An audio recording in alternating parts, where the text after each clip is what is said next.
it's interesting that you point out, philosophy almost has been relegated to maybe something that, while has a height and a nobility to it, it can't warm your food up kind of a thing.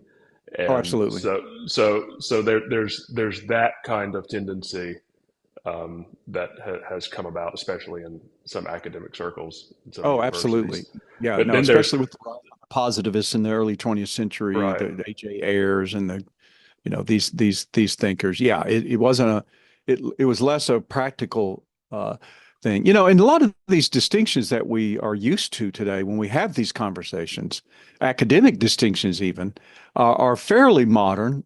hmm In the ancient Greeks, it was just knowledge. You just right, knew right, things, right? So you could study. So Aristotle could write about on the parts of animals, right, and then he could write about physics, and then he could right. write about metaphysics, and then hmm ethics. And while the certain tools used to assail the questions in each of those disciplines might vary depending on the kind of thing you're talking about, they were all just elements of reality. And that's Right. what a learned man. In fact, the word philosopher was often used in ancient usage as an educated or Mm, learned person right, because they right. just kind of knew stuff around them. Now it's gotten very narrow, and as recent as the Middle Ages, questions that would concern what we would call the natural sciences, like physics or biology, and Right. questions that we would label as philosophy, those questions were a lot closer connected. Right. But today, you go to a college campus in the United States, you can't even see the philosophy department if you're standing in the physics department.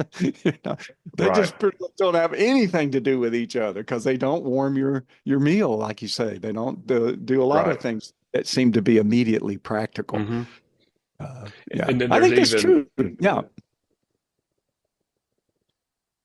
there's even too almost the opposite, right? In some other circles, that philosophy is so powerful you have to be careful of it, and it's almost like hypnotism or or something like that. There's something going on with philosophy that we're not quite sure Yeah. of, so it might be You doing know, something evil. We can't tell, but just in case. well, I did find a lot of interesting reactions when I began a graduate degree in philosophy. I didn't do undergraduate degree in Right. philosophy. I had some philosophy courses, but I only got into the graduate program on a probationary status to kind of had to Okay. prove that I could do it, at least sufficiently to their satisfaction. And rightly or wrongly, they decided Right. I Right. did have what it needed.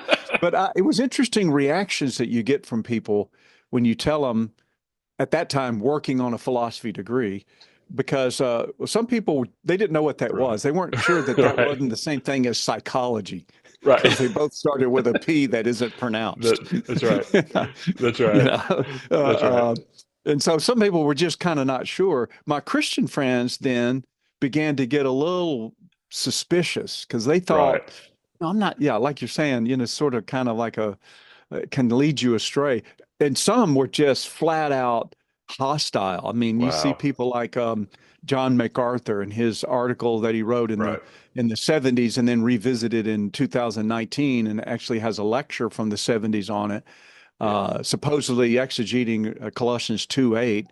Right. Oh, no, philosophy is philosophy or Christ. That was the name of Right. one of his articles and such. So you run this spectrum of people's, they don't know what it is, or they're kind of weary of it, not weary, but wary of it, Right. or Or outright both. suspicious. Yeah, certainly that, and there's a mix, but outright suspicion, so that now there's a contingent Right. of contemporary evangelicals who really Mm. eschew rigorous uh, dealing in philosophical issues, or even worse, what they eschew is bringing philosophy to the table to try to use philosophy to inform us. Right. They think, no, no, this is an intrusion on our theology, for example. And Right. I don't think that's going on, but we'll see after we get done here today whether That's we're right. right about that or not.